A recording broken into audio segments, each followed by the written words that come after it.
Psalms 103, David's talking to us and he said, "Bless the Lord, oh my soul."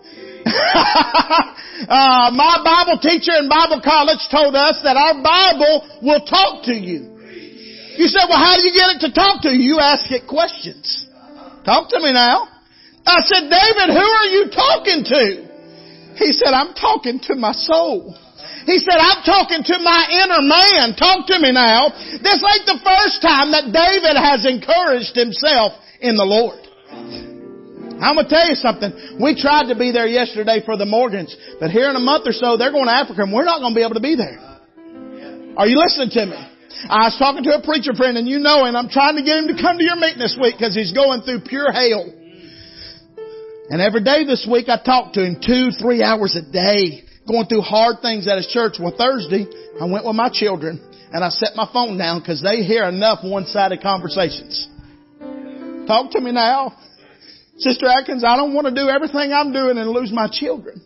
I don't. I want them to know that we're real and they're just important. This morning I had to put a preacher on hold because Amber was beeping in. He said, you didn't answer your phone. I said, "Buddy, I love you." I said, "But sometimes people's not going to be around. You're going to have to get help from God." David said, "Bless the Lord." In a minute he's going to talk to us. But he said, "Bless the Lord, oh my soul." He's trying to encourage his inner man, his inner soul. Can I tell you something? We better feed that inner man.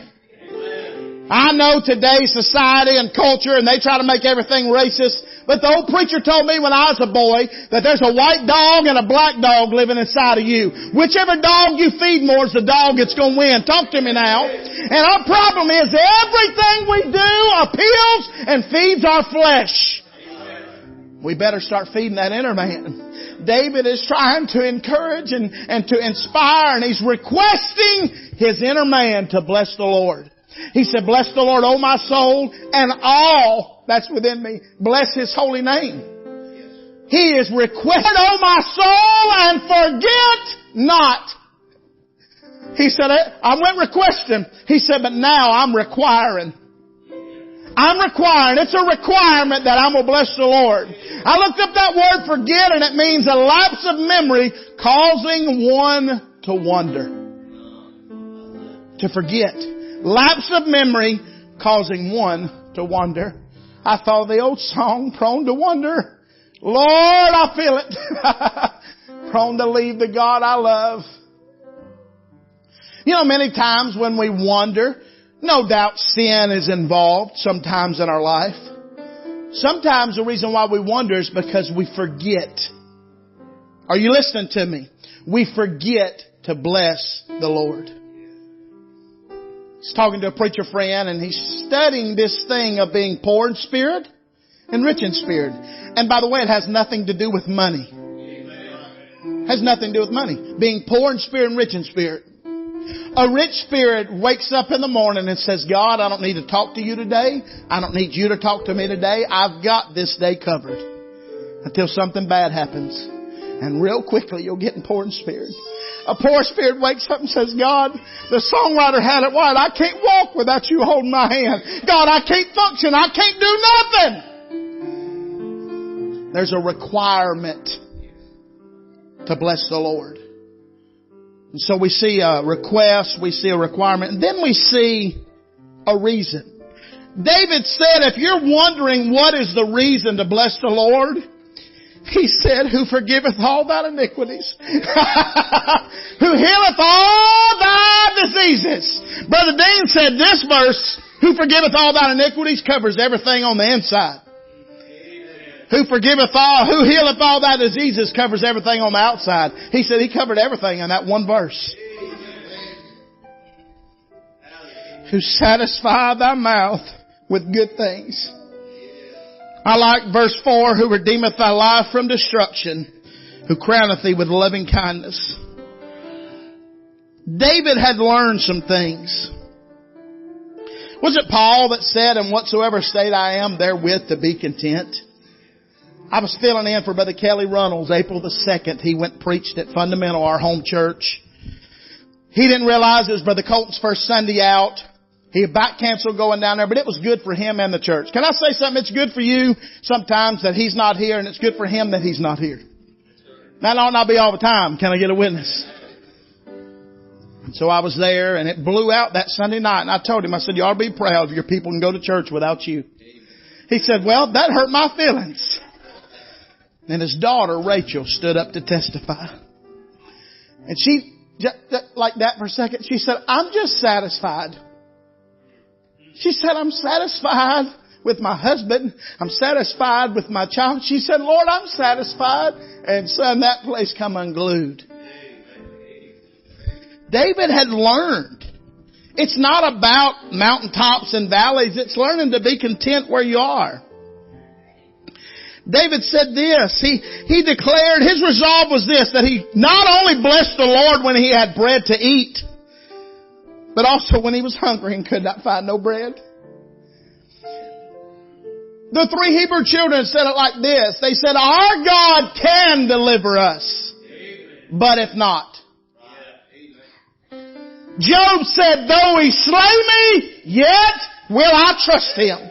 Habakkuk said it like this, although the fig tree shall not blossom, neither shall fruit be in the vine, the labor of the olive shall fail, and the field shall yield no meat. The flock shall be cut off from the fold, and there shall be no herd in the stall. He said, yet I will rejoice. I will joy in the God of my salvation. Blessing the Lord has nothing to do with your circumstance. It has everything to do with your Lord this morning.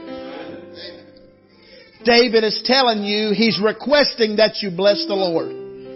Then he said there's a requirement. He said there's a reason. Are you kidding me? You know how good God's been to us? We should have made 14 exits in this building today. And I'm not ridiculing. I asked him a while ago how y'all felt about running. I looked for oxygen and couldn't find it. Amen. We was at Brother David Phillips' meeting and it got on like Donkey Kong. And there was this big man, fat guy running. I turned around and it was me. God done got so big in my heart. David started off with an individual praise. And that stuff rubs off. I look back at my wife during the congregational singing. Because I love it. Her piano playing makes me want to sing. He's asked me to help lead music this week and y'all are in trouble because I'm going to sing. I'm not even going to look at him. I'm just going to keep singing, Brother John. Amber and Mallory walked in smiling before church. She was playing and they said, we heard you back there singing. Like, be quiet. Bless my heart. And it calls me. She was praising through her playing. Are you listening to me? And because of her individual praise, I caught effect and it's like a corporate praise begins to take place. You said, Brother Josh, what is it that we forget? I'm about done. I heard we got food in the back. Can I get a witness? Listen to me. What is it that we forget? What is it that we need to bless the Lord over? Well, as a sinner, He forgives us. He said if you'll come to Him, listen to me, He'll in no wise cast you out. Are you listening to me?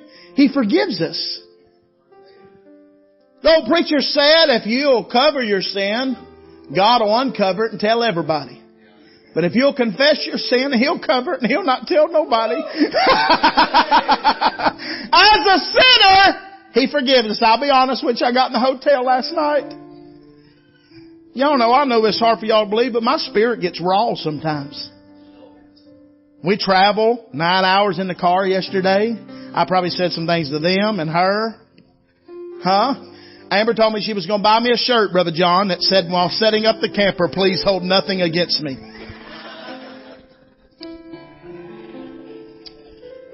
I was running low on His mercy last night. I felt it. But I woke up this morning and they was brand new. Are you listening to me? They were brand new this morning. As a sinner, He forgives us. As a sick man, He heals us. God ever touched you before? As a slave, He redeems us. As a son, He crowns me. My dad was real sick and was about to pass and had open heart surgery. He pulled through it. Long story short, 3 o'clock one morning, he was going crazy. Doctors told him not to ride. I was in there trying to take care of him. Ended up me and my sister, my mom's in the living room, and Dad said, I need to get out of this house and go riding. My mom and sister said, hey. Doctor said no, and he looked at me, he said, boy, and something went back to a childhood. I tightened up, thought I was fixing to get beat. Mama's like, I said, if he dies in the truck, he's going to die happy. I'm getting the truck, and we're going wherever he wants to go.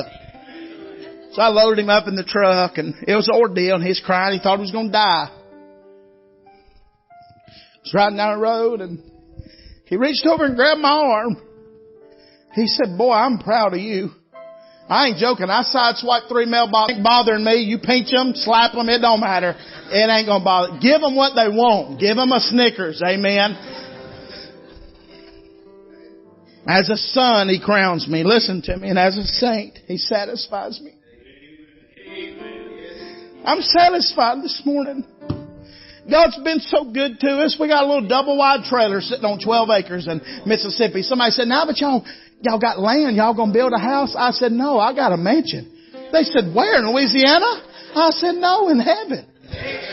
I ain't here to impress nobody. If you got nice things, thank God for it. My Yukon XL Denali is worth more than my double-wide. That sounds like a country song, don't it? We pulled up in a church. God had blessed us with that Yukon of 2016. Pulled up in a church with it, and some guy, smart aleck, walks outside. He said, must be nice. I opened the door, Brother John. I said, come look at it. I said, it's real nice. Amber said, that was a jerk. That was a jerk comment. I said, you talking about him? God has satisfied us. Sat in the yard yesterday and got an old 2013 Duramax. It's paid for. I got the title in my safe. I'm satisfied. I got a little Kubota 48-inch zero turn. I know this don't mean nothing to y'all, but it satisfies me. I sit on my back porch and my yard, we just moved it all in, and my yard's got splots of grass. We cut more dirt than we cut grass this week. But I'm satisfied, Brother James. I looked over, and don't mean much to y'all, but my kids has got squirrel dogs, and we got chickens in the backyard. My kids are so excited we got little banty chickens, and they're sitting when we get home. We're supposed to have chickens. See, that don't do much for you, but for kids that's lived in hotels their whole life, lived on the mission field, it's big to them, and I'm satisfied this morning. Do we got needs? Oh my goodness, I don't even want to bore you with them, but God takes care of them every time. We've never been late on bills. During COVID, I had 17 weeks canceled in 2 days. We made more money in 2020 than we did in 2022. God supplies, and I'm satisfied this morning. And it causes me to want to bless the Lord in the good times and the bad. And I want to bless the Lord. I want my inner man to be strong. This week, I'll be honest with you, y'all going to be working side to side. Ladies, watch yourself in the kitchen. Are you listening to me? It's so easy to say one crossword and mess a whole meeting up. You know, many meetings often say something. Be woman enough to go apologize. This afternoon, Brother James said, going to get some things set up in the tent. There might be one night your preacher comes in 5 minutes to 7, said, let's move in the church. If he said, let's go move in the middle of the street, go put the chairs out there. We'll put Brother Dean out there first. Huh? What I'm trying to say is the devil is going to try to mess up our worship this week. There are people hurting today. I ain't no fool to think that everything's all right. There's financial problems, there's marital problems, there's church problems. Here's how you know that. I've been around Baptist my whole life. I don't care if you got 2 or 2,000, there's always some problem in church. Somebody's not satisfied with something, and most of the time it's their self, and they try to point it out to other people. But this week on purpose, let's bless the Lord. Let's shout it out. You know what blessing and praising does? It runs the devil plumb out of here. He don't like it. I'm going to tell you something. We need God this week. Their lives hanging in the balance. I know of 2 preachers right now that's coming to this meeting that's ready to throw in the towel. One of them told me this morning, I tried talking him out of it this morning. They're weary. And wouldn't you hate for the devil to get in something you said to somebody or done to somebody to hinder our worship this week? As a church body, you have no idea, listen to me, what you've done in our hearts. In my heart, I could go home now. I'm not, because I know there's food here. Huh? And I want to get some more. I remember last year, Brother James Langston standing up swinging that chair. Brother Marion sitting there and preaching. I guarantee you he's blessing the Lord this morning. I guarantee you Brother Dent's blessing the Lord this morning. They've been having camp meeting for a while. Running and don't need no oxygen. Talk to me now. Is there something that you need to just bless the Lord through this morning? David's requesting us to. Then he requires us. And then he gives us the reason. Because God's been so good to us.